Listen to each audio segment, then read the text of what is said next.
Alors nous recherchions simplement un appartement dans Paris, dans le quartier, parce qu'il nous plaisait beaucoup. Et quand on est arrivé pour visiter l'appartement, en fait, on est tombé sur cette grande fresque qui n'était pas en photo, qui nous a surpris. Et quand on a commencé à visiter l'appartement, c'est là où on a appris que c'est un ancien atelier d'artiste, celui d'Yvon Taillandier, qu'on ne connaissait pas et qu'on a appris à connaître parce que ça nous a interpellés, son univers, ses personnages, ses couleurs. Et voilà, petit à petit, on apprend à le connaître et ce qu'on découvre, on apprécie beaucoup.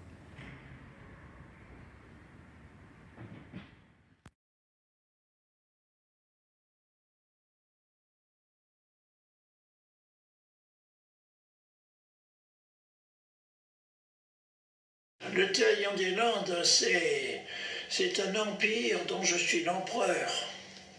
C'est un royaume dont je suis le roi. Si c'est une démocratie dont je suis le président.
Alors Yvon, j'étais sa voisine, rue de la Jean-Bailly, c'est comme ça qu'on s'est connus.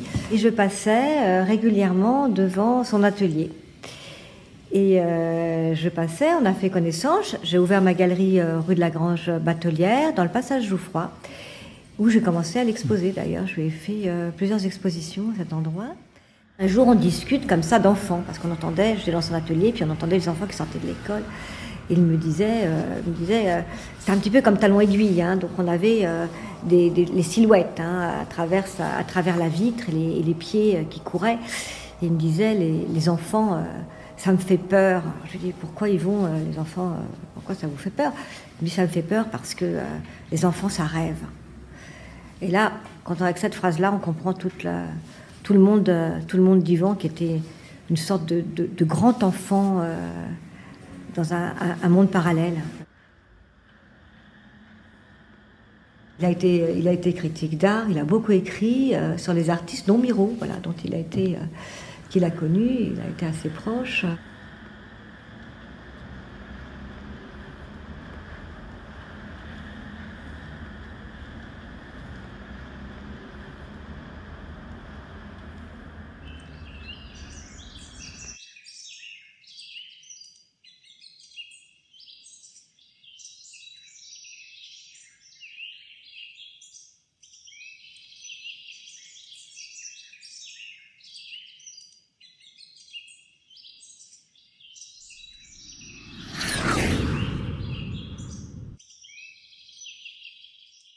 J'aime l'existence, j'aime la vitalité et je veux peindre la vitalité. Je veux peindre quelque chose qui soit gai et stimulant. Il y a quelqu'un récemment qui a dit si je vois le matin une toile de Taillandier, je suis content pour toute la journée. C'est exactement ce que je veux faire.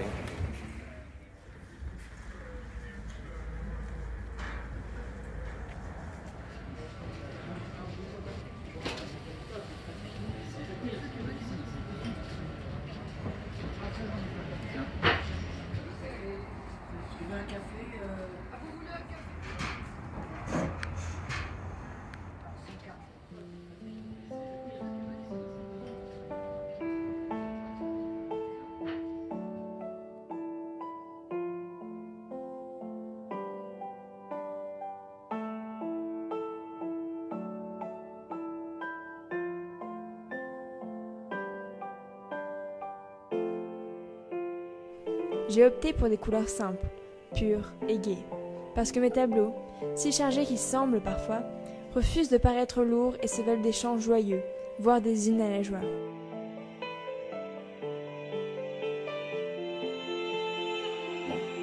Je pense qu'il ne suffit pas pour moi d'être le précurseur de la figuration libre, il faut être, à mon avis, le précurseur de la figuration libératrice.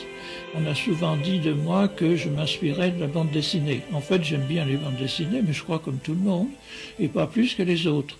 En tous les cas, mon but, c'est de raconter une histoire. C'est presque toujours la même histoire, et au fond, cette histoire, c'est 1, 2, 3, 4. C'est 1 minute plus une autre minute. Je lui avais commandé une table et 2 fauteuils. Voilà.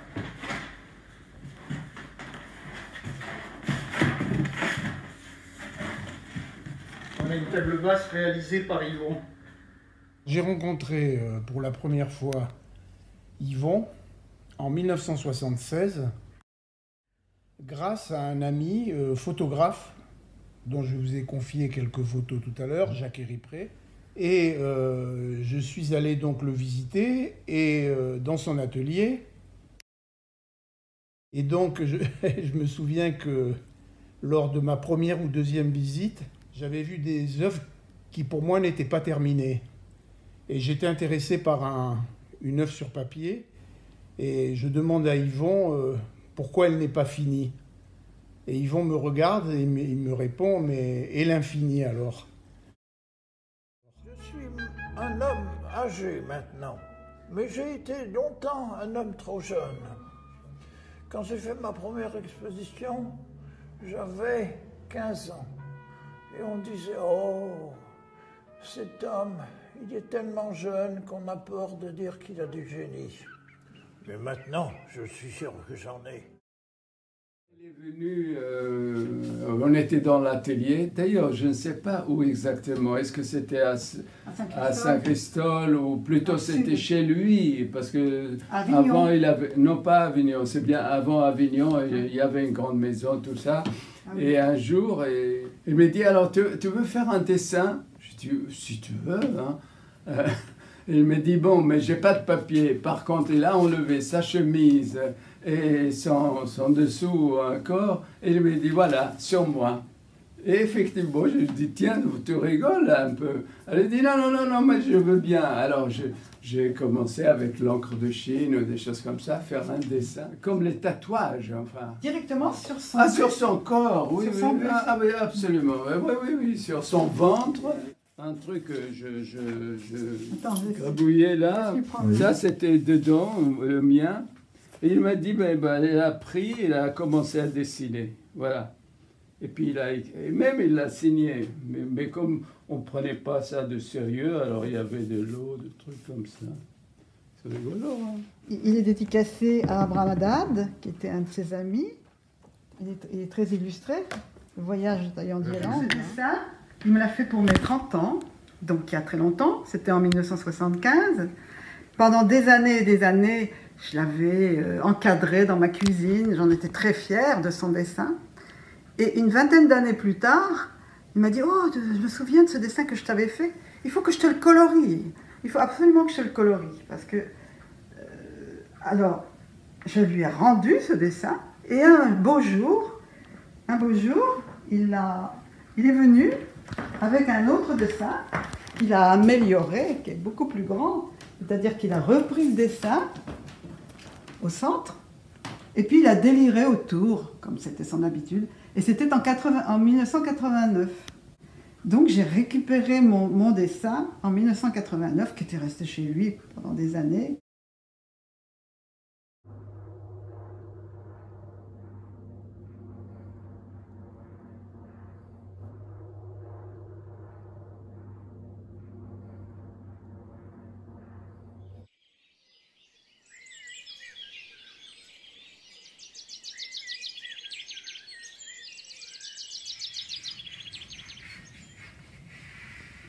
Il y avait eu une exposition du Salon de Mai à l'ambassade de Cuba.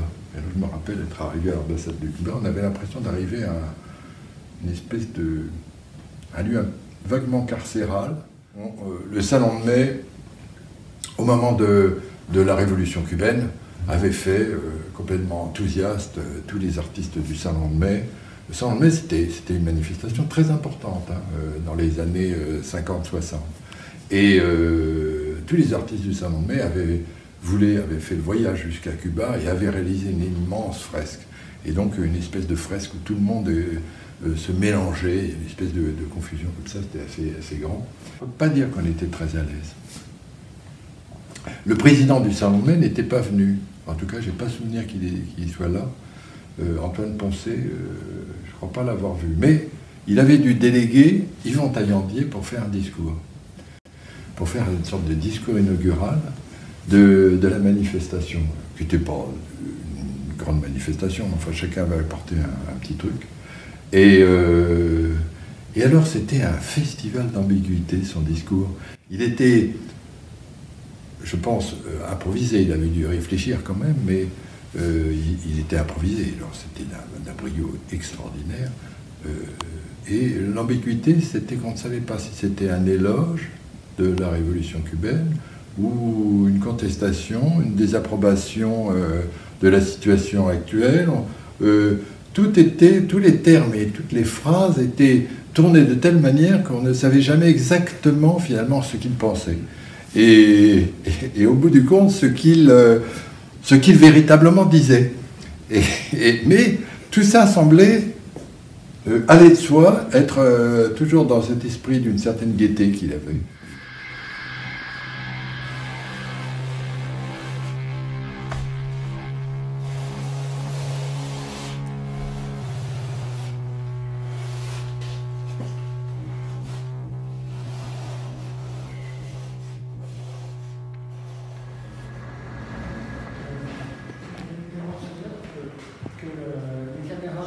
Je suis descendu à Avignon probablement l'année avant la mort de Taillandier, ou peut-être 2 ans avant, pour faire une entrevue qui serait le contenu d'un article. Donc j'ai sonné, et Françoise m'a ouvert la porte, et je ne connaissais pas Yvon Taillandier, je connaissais son œuvre, mais je ne le connaissais pas lui personnellement. Et donc il est venu vers moi et il m'a expliqué qu'il était désolé, mais qu'il avait une extinction de voix. Et alors ça a donné à peu près ceci, il disait « Je suis un artiste qui est devenu un critique et qui est redevenu un artiste, mais autrement. » Et toute l'entrevue, qui a duré 2 heures avant le déjeuner et 1 bonne heure après, était comme ça.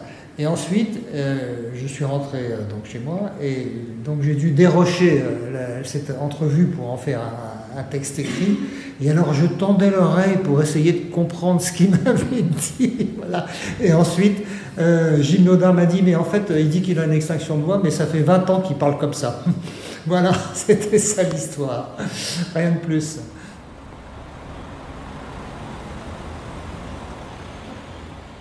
En rentrant de Debré, j'allais faire un petit tour rue de la Jean-Bailly, et c'est pas qu'on parlait, moi je l'écoutais. Et c'était les anecdotes sur les plus grands, Picasso par exemple la première fois. Bon. Tout en parlant, il prenait les pinceaux, et voilà, un petit bout de bois, et voilà, en 2 heures, 2 heures et demie, et voilà. Tiens Jean-Claude, c'est pour toi. Et on est immensément touchés. C'est pas fini, mais le problème il n'est pas là. 1, c'est un cadeau, et puis 2, c'est une percée dans son univers, dans son imaginaire, et on est heureux effectivement de partager tout cela avec un monsieur aussi brillant. Effectivement, au niveau de la forme, elle est totalement proche du totem de 11 mètres qui est installé dans le jardin d'hiver à Robert Debré, à l'hôpital Robert Debré. L'idée, c'était pas d'installer une pièce d'Yvon Taillandier à l'hôpital Robert Debré. L'idée, c'était d'y associer les enfants. Yvon a donc reproduit des productions d'enfants réalisées avec Sylvie Koenig, la professeure d'art plastique, qui avait bien évidemment montré aux enfants des reproductions des ouvrages d'Yvon. Ils ont donc dessiné et peint à la manière d'eux. Et bien évidemment, Yvon n'a pas oublié d'indiquer leur prénom. Les enfants, ils sont là, en fait, ils sont présents. Un dessin d'Océane, reproduit par Yvon. Ah oui. L'EFT pour Françoise Taillandier, bien évidemment. Dans un hiver, c'est chouette par contre.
Ici, on a une exposition principalement tournée autour du carton et du papier.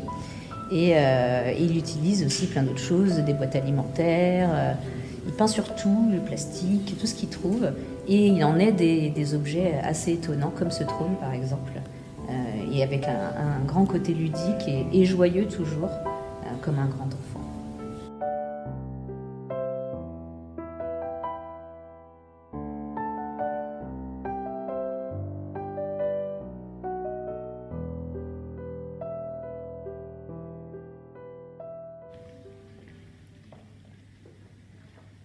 Là, on a une des œuvres principales de l'exposition et ce qui est intéressant de voir, c'est que Yvon Taillandier met des pièces modernes et techniques de son temps dans ses œuvres, donc des avions, des voitures.